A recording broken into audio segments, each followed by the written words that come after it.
Hey, everybody. I wanted to talk to you about one of our sponsors, Western Union. You got to find them on our website. When I have a girl in a foreign country that won't shut her fucking mouth, you know what I do? I send her money via Western Union. It leaves little to no paper trail, and that's good by me. Right. So if you're one of our fans and you've got one of those girls and there's You're listening to that, Benita, you whore? Yeah. Go to our website, JimandEddieTalkShit.com, hit the banner, click it, hit it, punch it, and practice punching her. Click the banner, punch the banner. Yeah, it's an advert. I went too far. Send money via Western Union. And it's on our over website. 137 countries. Actually, I could just say over 5 countries. It would still be an accurate statement. Sure, it would be. To send them to over 1 country. More than just this country. As many as 135 countries you can send money to. You can pay bills with it. You can pay bills online. You can pay mortgages, auto, credit, insurance, utility, government, and other type of bills that can be paid. We know what the other ones are. Hush money. Colombia. So go to Western Union. It's on our website. The banner's on there, JimandEddieTalkShit.com. Anytime you got to do anything with money, anything, help us out and click it. Sign on through their barrier on our webpage. Hey, everybody. Before we start this episode with one of our best guests ever, Rhys Darby, good friend of ours, friend of the show, friend of Jim's, friend of mine, not a friend of Jason's, doesn't even know who Jason is. He is here with us on Talking Shit. Before we do, please go to our website, JimandEddieTalkShit.com. That's the website we have. We don't have any other website. That's it, JimandEddieTalkShit.com. Go there. Everything you need is on there. Like, click our YouTube. We've got YouTube videos. Click our Facebook. We got a Facebook page. Click our Twitters. You can see our Twitters. And also, most importantly, you, the listener, can continue to make this show happen. I sound like fucking PBS or NPR or whatever, but it is you guys. So buy shit, t-shirts, posters, DVDs, all that shit. Just go on there and donate. If you're a true Talking Shithead fan, you will do it and help us out and keep the show going, because the bandwidth, the fucking everything, it takes care of shit like doing the live shows and all that. We don't make a lot of money, and we like to keep doing this show. So just help us out. Thanks a lot. Appreciate it. Also, you can help by listening to the Mongcast. Listen to the Mongcast. It's fucking funny. And if you want to know what goes on behind the scenes, they're the ones to tell you, because we don't tell you. There's a lot of shit we edit out, and then those fuckers tell you.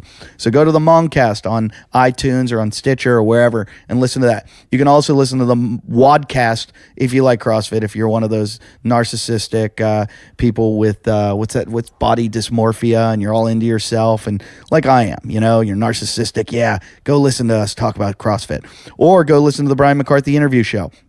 We love Brian. You should like him too. He's fucking funny. Listen to his podcast, the Brian McCarthy interview show. Other than that, just fucking, just go to our website and keep listening and keep supporting. Go to iTunes and comment, and give us 5 stars, guys. Thank you, shitheads. And now let's start this episode. Two douchebags on a couch. One's an asshole, one's a grouch. And relentless, all their mouths. Jim and Eddie. Oh, shit. What's on the agenda tonight? What's that? Can you hear that? That would be. Is that me? That would be a black man jumping fences, I imagine. You wouldn't be able to live in Venice. You'd be imitating all the noises. All the noises. Lalit's going. Lalit's here. Oh, Lalit's That's here. because there's somebody that's been in a movie. Yeah. He's married, Lalit. Go home. Lalit, he's married. Hi. Hi, I've just got separated. So. Are we on? Are we going? Right, sit down. Yeah, you're listening to Talking Shit with Jim Jeffries and I'm Eddie. separated for the next hour. Everyone's showing up right now. Our guest is Rhys Darby. Next 15 minutes. Everybody's talking. Lalit just came in because she decided to come tonight because our guest has a movie career. We might have to shut this window. It's going to... Oh, yeah. There's helicopters around, which means one of Jason's friends has done something wrong. It's pretty funny. Last night, one of those guys showed up just to tell me he was going to go to a detox, and people ran in the house. They were like, "What do you mean? What are you talking about?" There's this guy that he comes to me when he wants to just talk. Well, how did you get to there? You said he just said one of my friends is out doing something wrong, and then you said one of those guys. He was just okay. One of those guys. Okay. Criminals. Do you mean a black guy? No. Well, that's how we refer to them. No, he's not black. Then he's not your friend. I'd like to introduce our guest, Mr. Rhys Darby. Everyone, welcome, Rhys. Thank you. Yes. It's a Thanks, everyone. Warm welcome. Woo! I would like to read Rhys's biography if I could. Well, let preface it by say, well, I don't know where I got to stutter, but Farside, one of our interns, prints up the bios. Oh, okay. He's not very good at it, so don't be offended. Well, how can you be bad at printing something out? Well, he doesn't print it; he writes them himself. Oh, okay. Yeah. Jim, want to read it? Rhys Darby is a man, a successful man, whose comedy is full of voices and sound effects. It explains why he's perfect to play the voice of the lead elf in Arthur Christmas. I didn't know you were in Arthur Christmas. Oh, thank you. I never saw it. Which was widely promoted at shopping malls US-wide. You do the rest. I can't read. He's done a bunch of film and television. He's been on critically acclaimed television shows like Rove Live. I guess that's just popular in Australia. True. Just last year, he did a pilot for the UK Channel 4 called The Fun Police. One of his jokes is called Dinosaur Party. He's here to talk about... That's cool, man. He's here to talk about his new book, This Way to Spaceship. He seems like a nice fella and can't wait to watch what he says. Welcome, Rhys Darby. That's a great bio. Yeah, but you missed this part. Jim fucked up this part. He goes, a successful man whom's comedy is full of fun voices and sound effects. You forgot the fun part. Well, I didn't. That's right. I said fun voices, didn't I? Did I just say voices You and sound missed out the effects? fun, which is the most important part, I think. Otherwise, the voices are just voices, aren't they? Oh, here he goes with those very basic voices. Nothing happening there. Oh, there's a fun one. Hi, guys. It's just more fun, isn't it? Party time. Oh, it's a fun voice. He's going to have a party. Rhys, See? Rhys, how long have I known you? Probably about 10 years? Yeah. About 10 and years? I've known you probably 2 years more than that. Yep. Yeah. Yeah, I'd say so. Yeah. The greatest Rhys Darby story I've ever heard is your stage diving story. Before we do that, can we mention that we've known Rhys collectively for 22 years, and we've had over 100 guests on this show, and only one guest has ever had his assistant ring us. Our good friend Rhys Darby. Yeah, you are the only guest that had an assistant contact us. I had to, it's just showing my authority, showing my level. You know, I'm a cut above you guys, and I had to show it. The assistant said to me, "Why don't you just call them? They're your mates." I said, "No, you call them."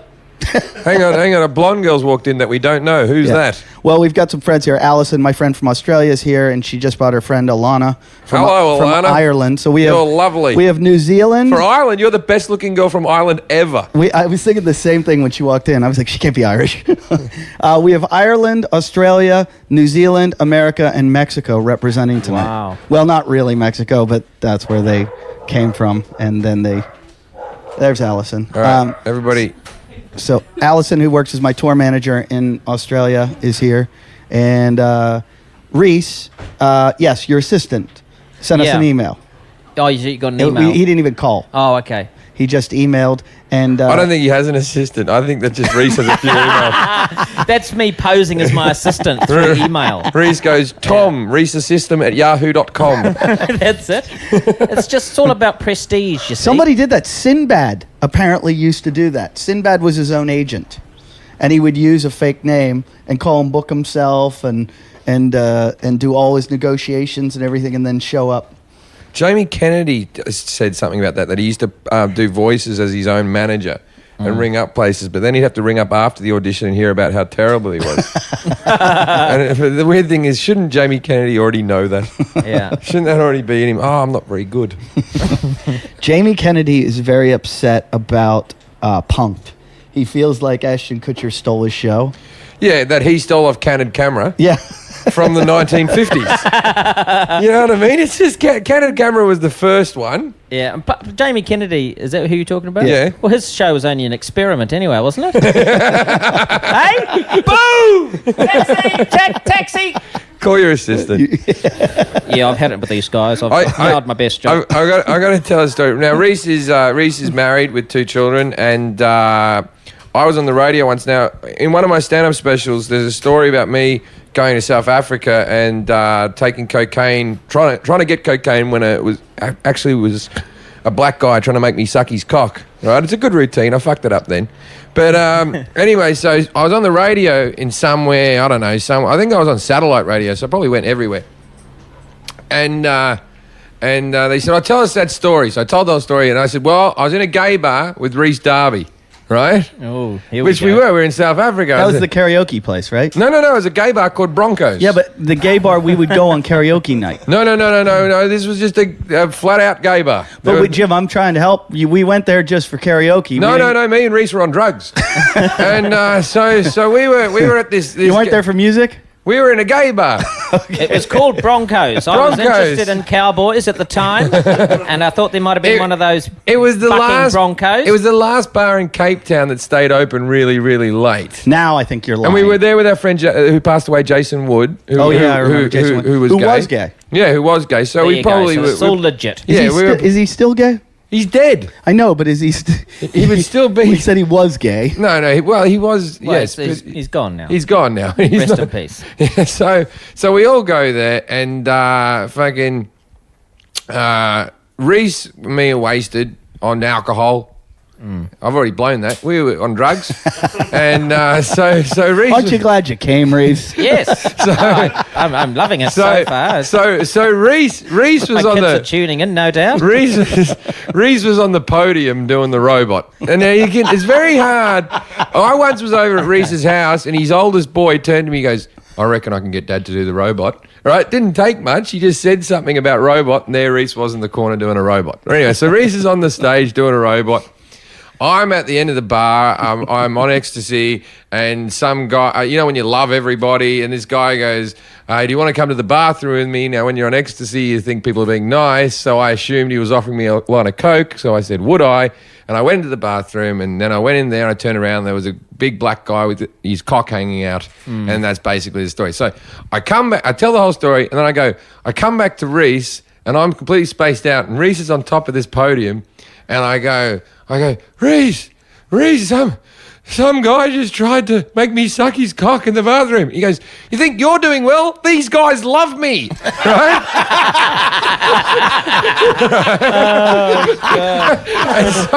So anyway, I never told that version on stage because it wasn't really my place to put Rhys in the shit with it. But I told it once on radio. Now, I didn't mention on radio that Rhys was married and with kids and all that sort of stuff. And they all turned to me and they went, I didn't know Rhys Darby was gay. And I was like, he's not gay. I came across like he was gay in your story. So I had to stay for an extra song bracket to go, Rhys Darby isn't gay. Thank you very much. Yeah. Come and see my show at the Improv. Oh, thank you very much for doing that. Yes, and even if I was gay, it's too late now. It's an old story, and I did do well with the robots. I think the reason you got into trouble was you're using your code word "would I," which is actually a gay term for an erect penis. The stage diving story, which I believe is in your book. Oh yes, Because we talk about this, the stage diving Wait, story. when is the book coming out? Is it out now? Or It's out now, but in America, it's not. It's not out in America. Yeah, you have to, where is it? UK and New Zealand? New Zealand and Australia, and then just online. You have to find it. Okay. And this. But it's not it's multi-regional, isn't it? So you can buy it anywhere and it still works. Yeah, it'll work. Yeah, in most countries. Yeah. You can get it on Kindle and shit like that. Yes. Okay. So there you go. And you wrote this whole book yourself? Yeah, that's right. It's called This Way to Spaceship. And it's an autobiographical science fiction novel. It is. I've seen the book. It just weaves in like. Is it pop up by any chance? It weaves in a part of his life, and then all of a sudden he's off in space, and then and then he like gets married, and there's a kid, and then there's some other Well, Rhys, I had heard I met your wife way before I met you because I'm that kind of guy. Yeah. And no, your wife. A mover and a shaker. Chapter 4 of my book. Watch out for these knobs. And your wife was booking the comedy club in England, the Jongleurs chain, and so she would always hang out and we'd drink after the shows, and she always said, "You got to meet my husband. You got to see a show. You got to see a show." And I didn't finally see your show till I went to Edinburgh, and they're like, "You got to come to Rhys's show." So I go, and you were in the Pleasance, or the one with the courtyard. Is that the Pleasance? Pleasant Courtyard. Yeah, and I go to your show, and it was an hour of you the helicopter, the robot, every sound effect. I couldn't believe how you put it into a show. I'm like, this guy is fucking 10 times what who was the guy from Police Academy? Michael Winslow. Michael Winslow. Oh, thank you very much. Yeah, I mean, I think the difference was that I was using humour with the sound effects. And you were white, so it made it more palatable. Oh, lovely. Like when you did the gun, I wasn't scared. Yeah. Yeah. I can sense that Rhys is slightly scared of his image at times here. Yeah. Look at Farside. So panicking. anyway, I was emceeing at a gig in Edinburgh late night, and there was I can't remember the full story, but you remember. Anyway, I was emceeing. There was an American comic on stage that was quite possibly one of the worst acts I've ever seen. I can't remember his name. Was I there? It was. You might have been in the audience, but I was the MC. What was it? Ift was his surname. Ift. Can't be. He hasn't done very well. God, he was bad. He's doing a podcast or something now. Such a loser.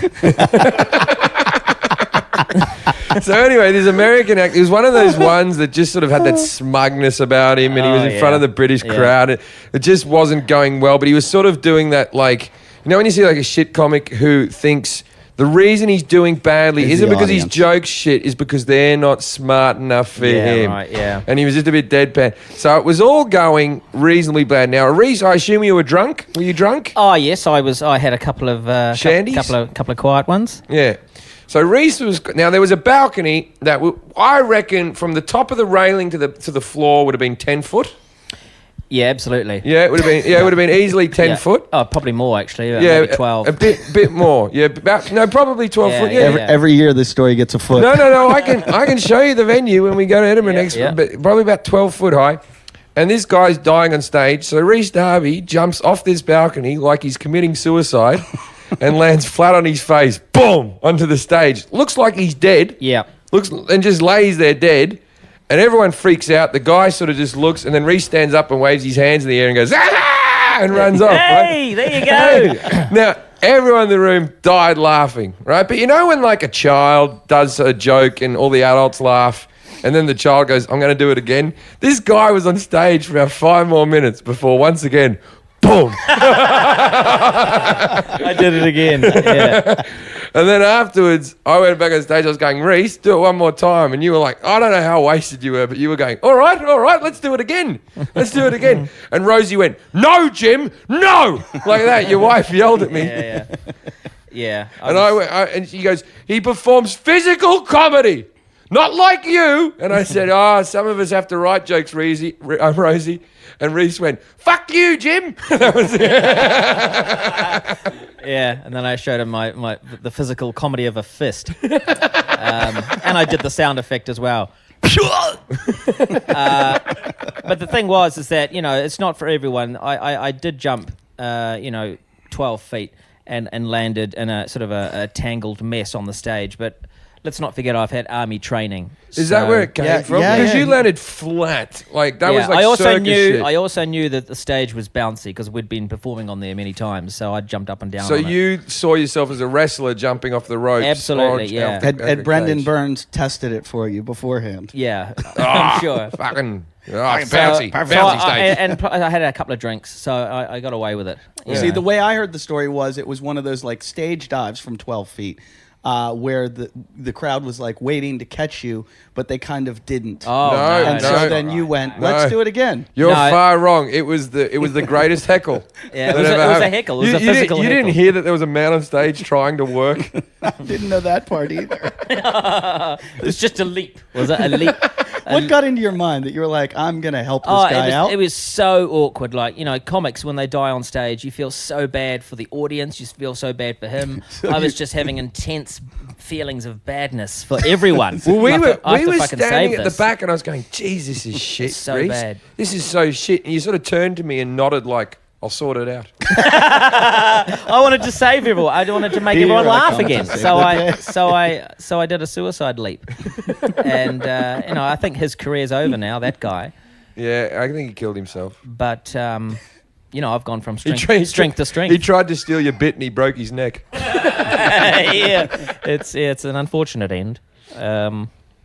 But no, that was great. I love Edinburgh, and I'm going back this year. I haven't been for a few years, and of course, we've all been a few times, and I'll be it's there a this year fantastic as well. time. Yeah. So it's good to get back to the.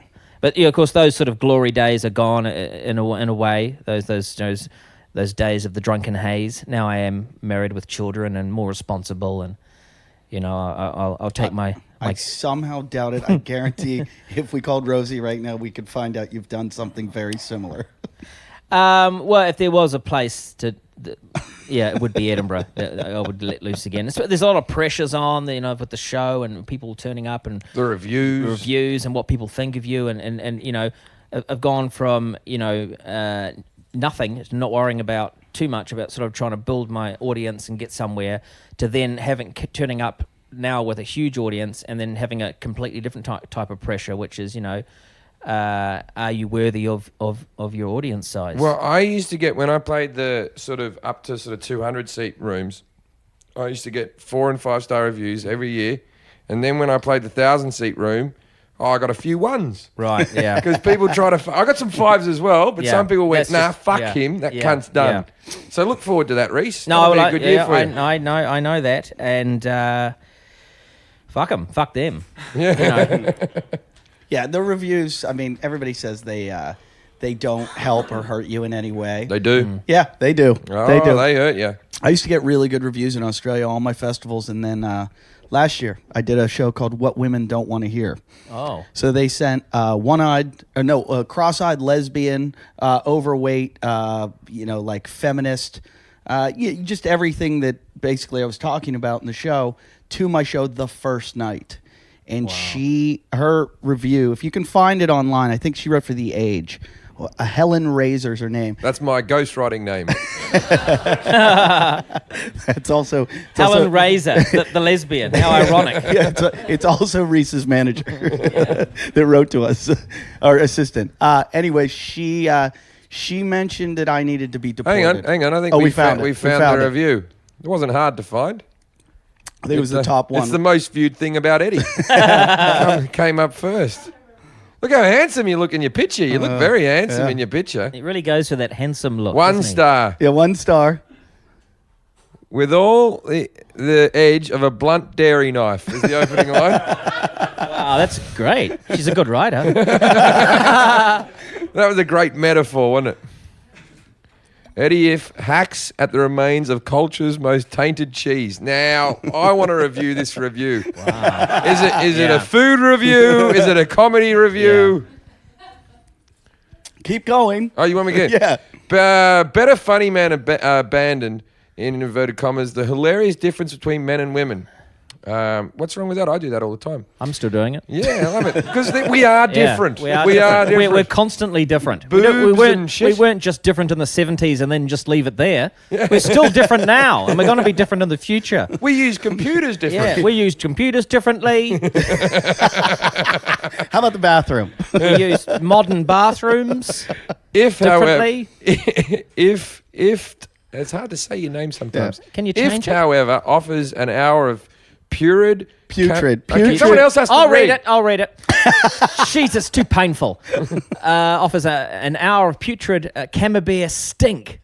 Oh my God. Unleavened, is it? Unleavened by the milk of human kindness. Oh my God. This she's after some sort of an award for writing. To defend a set that casts women as money-grubbing succubi and men as animals genetically programmed to rape. Wait a minute. That's my bit, Eddie. Ift says, these are just jokes. Technically, I suppose he's right. He does, for the most part, offer both premise and punchline. What he does not serve up is genuine laughter. Yeah, they laughed, but it wasn't genuine.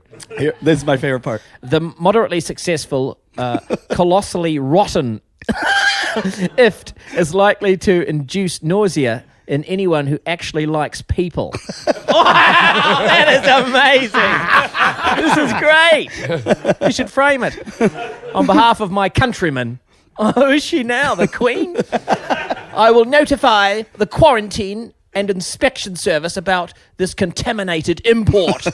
That is amazing. Oh, boy. So on my new DVD that's coming out, I have that where it says "IFT is likely to induce." What's that say? Induce. Thanks, Farsad. That was good. It's all right. You can remember it. You've memorized this, Eddie. You used to having a bit of sheet of paper before it fucking wasted away from tears. IFT is likely to induce nausea in anyone who actually likes people. Wow. Yeah, I think that's not a bad That's a quote. good quote, yeah. I once, the list in Edinburgh, before I came, they did a feature 2-page article on me in this magazine, big picture and a big article, and they interviewed me a month before the festival, and Jim Jeffries is back was the big thing. And then the next page, 1 star. I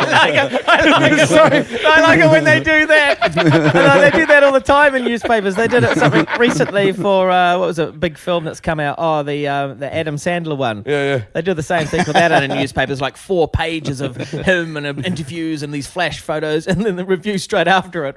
1 star. The guy's an idiot. It's brilliant, isn't it? It's like Oh, it hurts. it hurts. It does hurt. Yeah, but Well, that one wouldn't have that's hurt. live. That one wouldn't have hurt. I opened that up Yeah. that day and I read it and I started laughing. I thought it was great. And I'm like, because I had always gotten really good reviews. Yeah. Then I opened up the competing paper. Yeah. 1 star. Oh, really? Yeah. 2 1 stars. They said If you- never in the history of the Melbourne Comedy Wow. Festival. If you has look someone- up, Farside, look up Jim Jeffries, The List, 1 star. Let's see if you can get that review. That'll be worth the read. I can't remember it. It wouldn't have been nice. So there was a big article about how you're back. They should have put an article in the paper the next day. He's gone. He's gone. He's moved. There was a bit in the interview because the person who interviewed me obviously liked me. See, all the other years, there we go. Alcoholics got 4. Yeah. Yeah. There's the one. Let's read it. Let's read it. All right. So this is in Rhys, Edinburgh. you can read this Yeah. You can read this one. You want to read it, Eddie? You can read it. You read it. You might be better. one. How to lose your crowd in 1 horrible hour. I actually had a good fucking gig. I remember this show. Anyway. No one expects fluffy, cuddly material from Jim Jeffries. The Australian comic is infamous for his potty mouth, middle finger up comedy. And he'll trash anything. Cancer, self-harmers, molested children. Well, why not? I go after the child molesters, not the molested children. As long as it gets a laugh. But unlike other un-PC comedy giants such as Doug Stanhope, Bill Hicks, or Lenny Bruce, who revealed their genius through fabulously obscene sets, there's nothing truly daring or thought-provoking behind Jeffrey's rock and roll bravado this year. Like a playground bully with a mic, Shut up, bitch.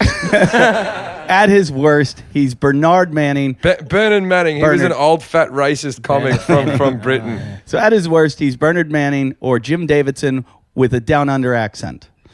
Warming up with typically straight-talking bad boy material, drugs and hookers good, queers and fat people bad, especially Kelly Osbourne, with whom he's been having a high-profile beef.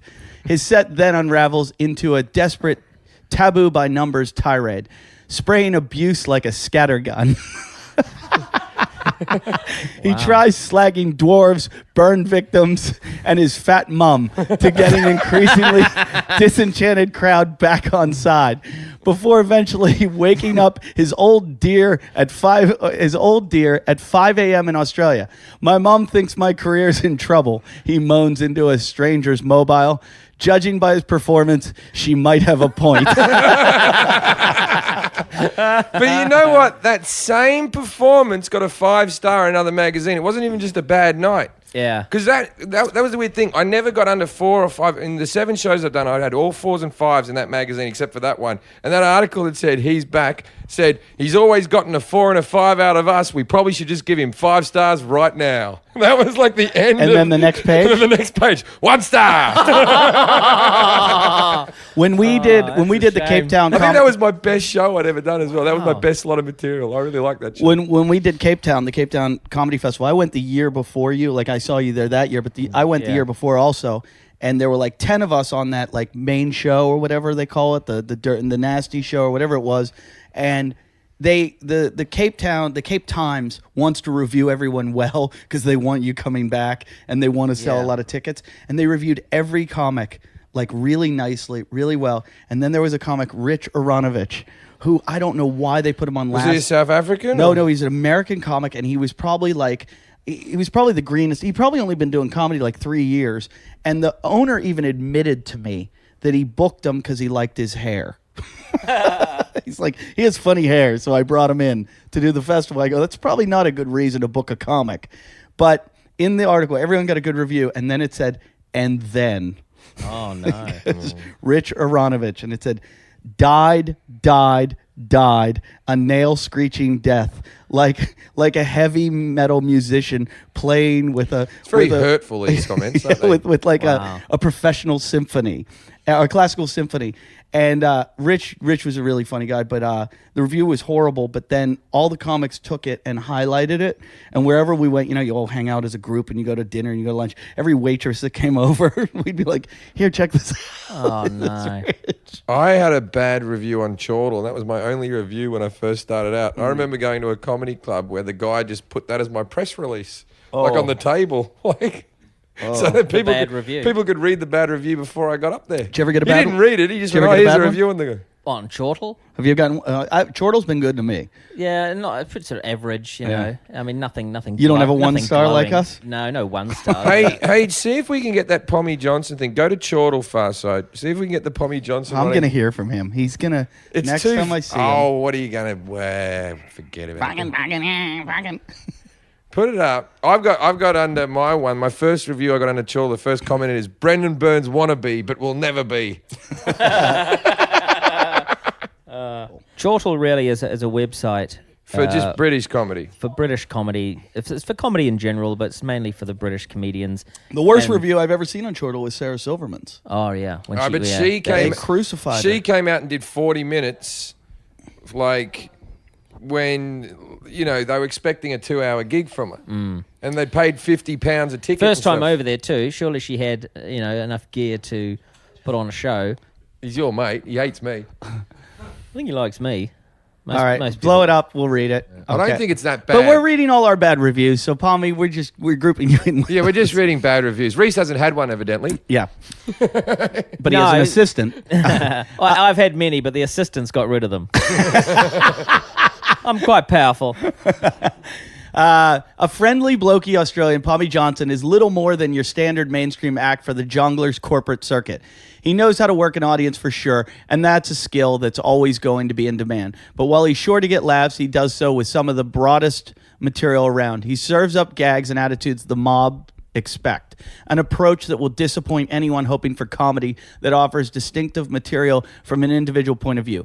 Any heckle, for example, is greeted with any one from the list of standard put-downs you can hear from countless comics on the same circuit, and unreconstructed mentions of poofs add an air of lazy homophobia as he again panders to the mob. Rather than engaging or challenging them, his CV also boasts of song parodies, and although none were on show on the night Chortle saw him, it's easy to see how this would fit easily into his crowd-pleasing repertoire. There's no denying Johnson does what he does very effectively and with no small amount of jokey charm, but the finished product seems too bland and unenlightening to really hit the spot. Okay, this that's wasn't not, bad at that's all. not bad. Now read the comments that he put under there while he was drunk. Oh, no. Are they in there? Yeah, you got to go down. I don't know where they've taken Pommy it. is a god. That was the first thing I saw. Written by Muhammad. You got to go down, because they might have taken him off because he wrote a whole fucking page of stuff himself. Is the rape cottage still internet challenged? Yeah.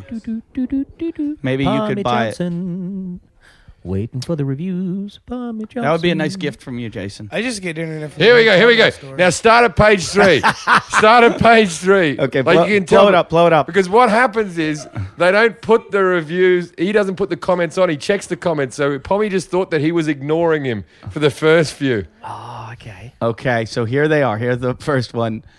Chortle reviews are that of a closed-minded nerd, spelled N-U-R-D. I just do the best Pommy Johnson I can do. This is all in caps, by the way. I do all my own stuff. Maybe you'll want to just get fucked, small cock fuck. Gee, I fucking hate your kind. This biz is hard enough already without people like you helping. You make me embarrassed to be English. No, you got to wait a bit. How dare you call me unprofessional? Oh, wait. Here's another one. On top of that, I'm a stand-up comic. They're all him. They're all him. I'm a stand-up comic. What the fuck do you want other than laughs? That's all I do. I'm not here to teach anybody anything, just here to make them laugh. And what do you do to help in people's lives? Nothing at all. Okay, that's a good one. I get like comments. Blah, blah, blah, blah, blah, blah, blah, blah, blah, blah, blah. Cough.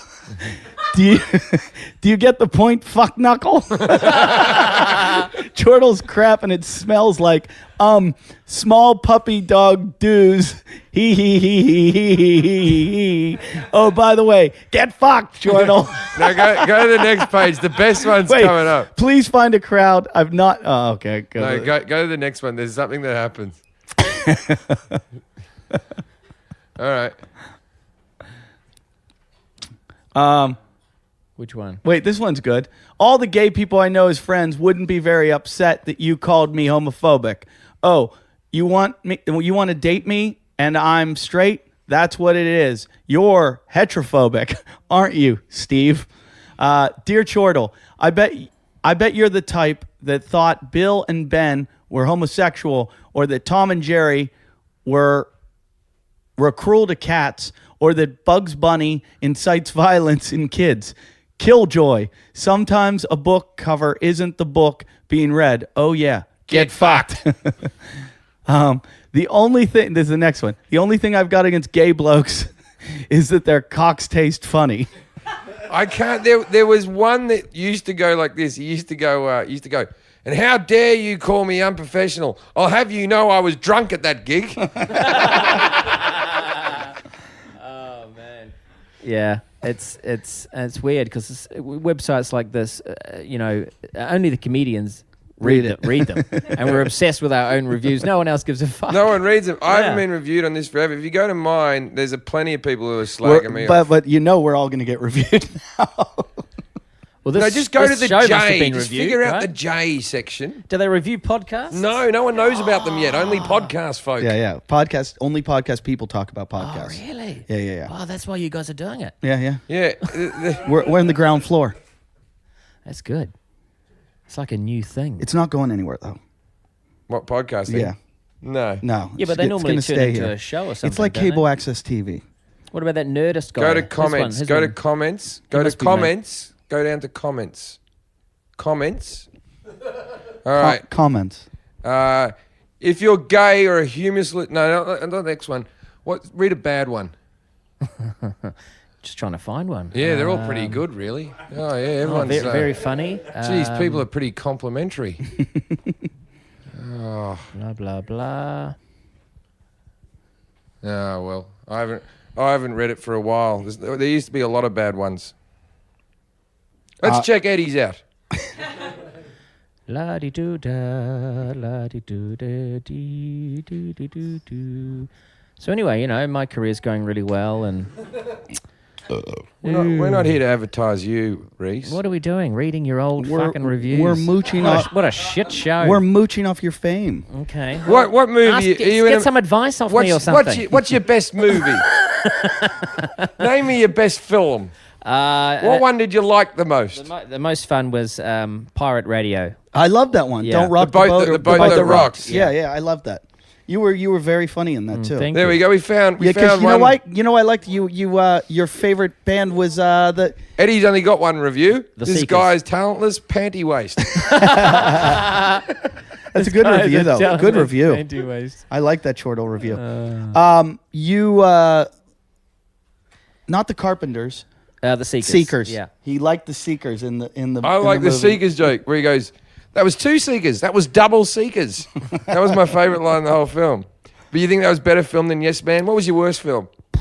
Oh well, I've only made 4 or 5 actually. And one of them was pretty bad. I saw all of them. You tell me which one. You haven't seen all of them. No, I haven't. I've only seen 2 of them. No, they're all. Oh, the worst one was I was involved in. I'm not gonna hurt people's names. I nearly fell into that I can't trap. believe you almost did fall into No. it. Yeah. I Stop know. mouthing the Yeah. words Jim Carrey at me. Stop it.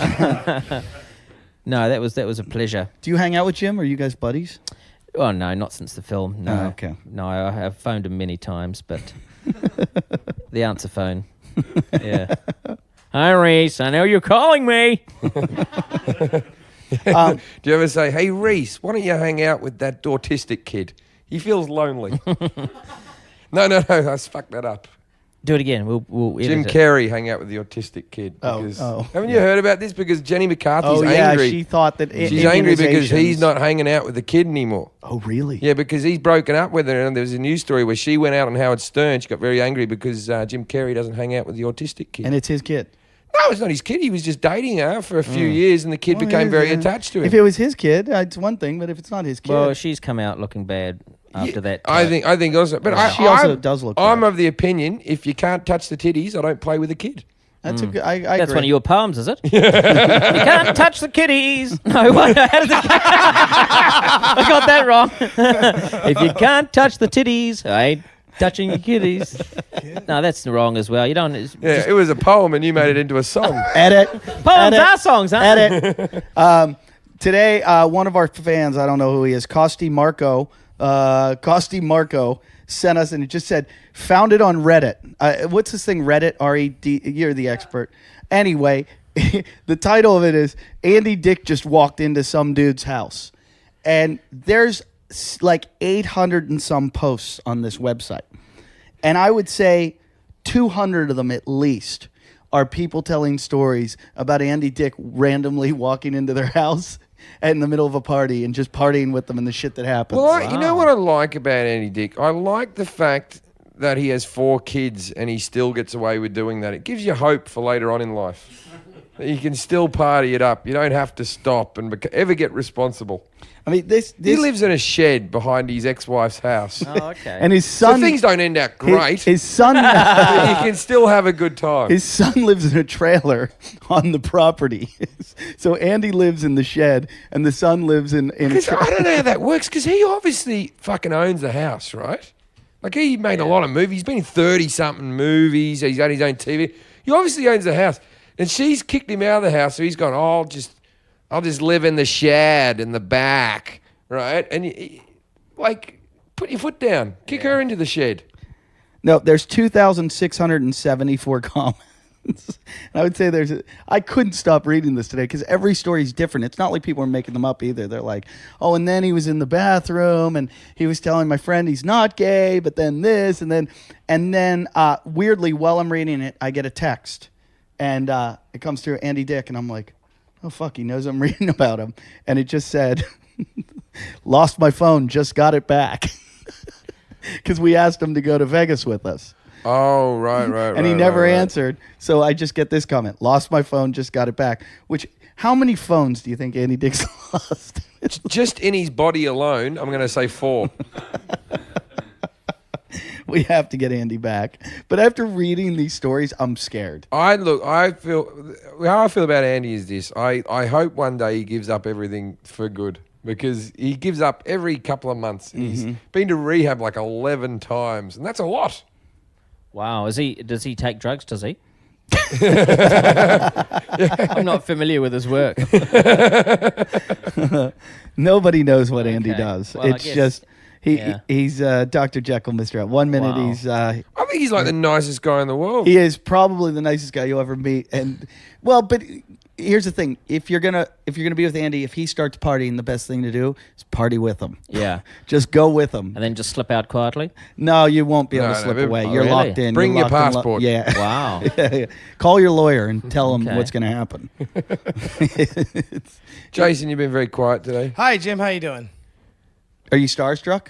Yeah, you starstruck by I Rhys? love Rhys. Are you kidding? How many of his movies have you seen? I've seen the Pirate Radio movie. I've seen. Who else was in the Who else was in the Pirate Radio movie? I don't remember the other actors, but I know There's big actors in was it. on a boat, and I know that Rhys they're- Effens was in it. I don't remember stuff. Philip Seymour Hoffman was in it. Yeah, he was. Oh, in it. okay, yeah. He was in it. But I too. remember like they were getting guys laid on the boat and shit, and like, you're off, you know. Shit went Oh, down. geez. 1-star Shit review went from you? down. Is that the best review? No, it was a good movie. I Yeah. enjoyed it, but it was late night and I was really high. I quit weed, and like a lot of things okay. that happened before quitting kind of like are cloudy. Okay. What other movie have you seen?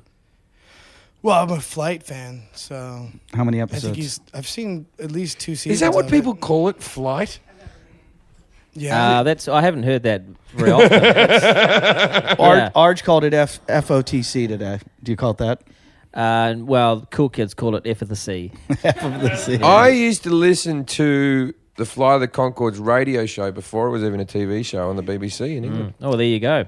I used to listen to it. That's heritage. There we go. Not many How long people, did you know Not them? many people even know the radio show existed. I didn't. Did Yeah. you? Did you Used know to have that? Neil Finn on it all the time. Yeah, it's a great. Neil it's- Finn used it's- to ring in. I love the radio series. That's where it all began with the BBC.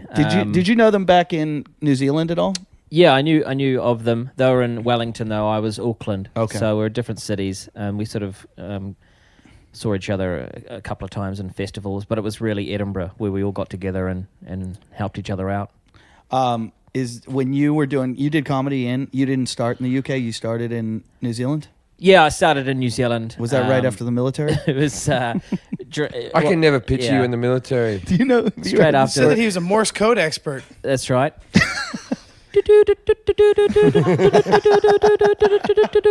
That's what I think of you. But anyway, moving on. 1 star. People will be looking that one up. What prick? Did you? There was a story about you getting lost one time on maneuver. No, he doesn't seem to like this story. You don't like that story? Getting lost? Yeah. Oh, man, that's legendary. What happened? Oh, man. I don't know this story. This was shocking. I was 17. I was in the military, and I was in the army. We're on this mission. Wait, before you get it, how did you get into the military? Did you do it for fun, or was it required? in No, New Zealand? it wasn't required. Why did Right, come on. Was there a draft? No, I went Was down. there a war going on There with was the North and there was South a- Island? North versus South. It was a big war. We're all involved. And Over I had to- slavery. I had to go down and get my 5-a-side? my green jammies on. And no, I was 17, and I just thought, I should be a soldier. I should, I could picture myself as a great leader. And so anyway, I watched Officer and a Gentleman, and and I just could say, that could be a bit of me. I could have a fancy car and a white hat. Of course, that was the Navy. But anyway, so I joined the Army. I was 17, just young. What I should have done was join the Scouts. But I joined the actual Army. So I'm finding myself in the bush with a gun with bullets and things like that. And we're all on this particular operation we're on. It was highly tactical. So it was like we had to pretend it was like a real war. So it was in the middle of the night. We could only use hand signals, all this sort of thing. And there was an actual enemy that were tracking us down. It was the New Zealand SAS with our special forces. Oh, God. So we were like panicking. Yeah. And we had to do guard duty, sentry duty. So I was sent out from the main camp about half a click down this sort of trail and through the bush a bit, and I had to just wait there with my gun between 2 a.m. till 4 a.m. and just observing, just seeing if anything was coming in, if I could hear anything. And I shivered and got quite scared. It was dark, 3, 4 a.m. And then it was my turn to come back and get the next person. And I started walking back. And do you think I could find my way back? No. I got absolutely lost, and I just started panicking. It was freezing cold, and half an hour went by, then 45 minutes, and then I just started going, help! Help! And I was like, come on, it's not even a real war! I'm scared! I can hear noises! And like this, and then I started crying, and I was like, and I was like, I'm going to shoot my gun! I'm just going to shoot it! And I was like, really getting angry. I went to all the different emotions, upset, angry, Happy? I saw some light. That's the very last emotion. I tripped over something, and then this hand grabbed my leg and pulled me down, and then pulled me into a sort of a tent, camouflage tent, and this guy jumped on me, and it was a big hefty corporal. And he said, "What the hell are you doing, Darby?" I said, "What do you mean? What am I doing? I'm lost." He said, "No, you're not. You've been wandering around in the centre of the camp for the last 45 minutes. We thought you were the enemy trying to psych us out." I said, "Oh, I'm not the enemy." I was like, "We thought you were, you idiot." And so I'd been wandering around in circles in the centre of the camp going, "Help! It's not even a real war." And yeah, so that was one of the points where I realised probably the army wasn't for me. Dishonorable discharge. Well, no, it was honourable. It was. I was sort of the CEO, sort of commanding officer, came in into my room and suggested other careers. He said you should go to university. You know, you're good. You make people laugh. You know, maybe you could. You know, get into television or something. So I ended up taking his advice, and I went to university. I wanted to become a journalist. But that was based on my obsession with Tintin books. Tintin, of course, you know, in America now from the film. He's a great reporter. Entirely fictional, of course, but I saw all the adventures he went on, and I thought that could be a bit of me. So I bought a dog, and I'm quite sad, really, in the end. But it was at university where I found performance and comedy, and then it sort of. Oh, I think you found that in the middle of the camp, mate. Yeah, no, you're right. Yeah, You're right. You didn't know you'd found it. I didn't find. I like this one. I'm going to shoot my gun. Yeah.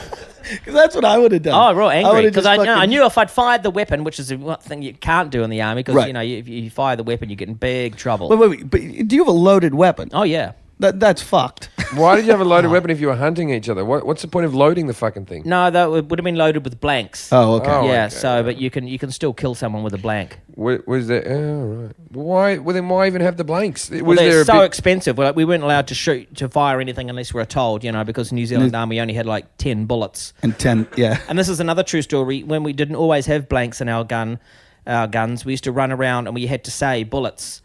So when we're attacking the enemy, you run around with your gun, and you had to say bullets, bullets, bullets, bullets, and that meant that That's the gayest thing ever. Oh, isn't it terrible? Bullets, bullets, bullets. No wonder. I said to them, can't we just say at least bang? Or I said to them, can't we go, you know? And he said, well, not everyone can do that sound, Darby.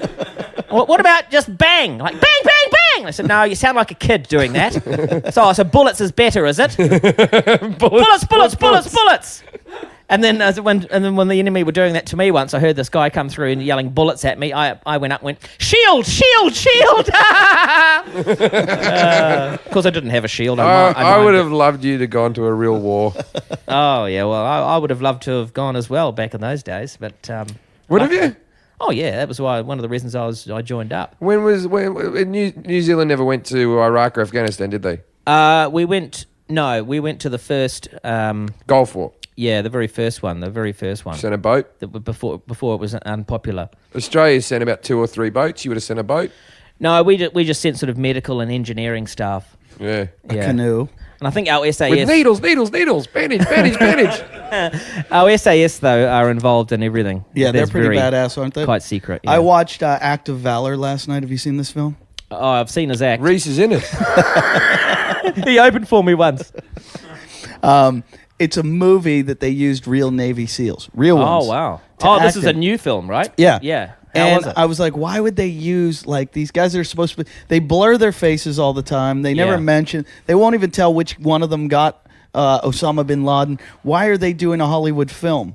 And it's basically a propaganda. It's like a recruiting device. Oh, is it? And you'll watch this movie, and none of the SEALs die. They kill everyone. It's They're like all brilliant. Yeah. Yeah. It's like Sylvester Stallone in Rambo kills like 280 people Yeah. and doesn't even get a scratch. But in the final scene, a guy jumps on a grenade and dies. So there's and your act of valor. Yeah, and saves all the other guys. And it's probably some of the worst acting you'll ever see. But can we edit that out, because I don't want Navy SEALs coming in my house. Yeah. When you watch the shit they do. Oh, yeah. Clear! Yeah, they're going to come in because they're really precious about their acting. How dare you? 1 star. Yeah. Hey, 1-star boy.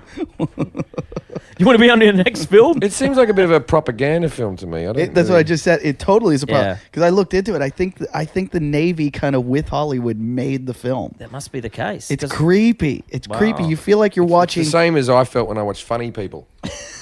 Yeah. Wasn't realistic. No.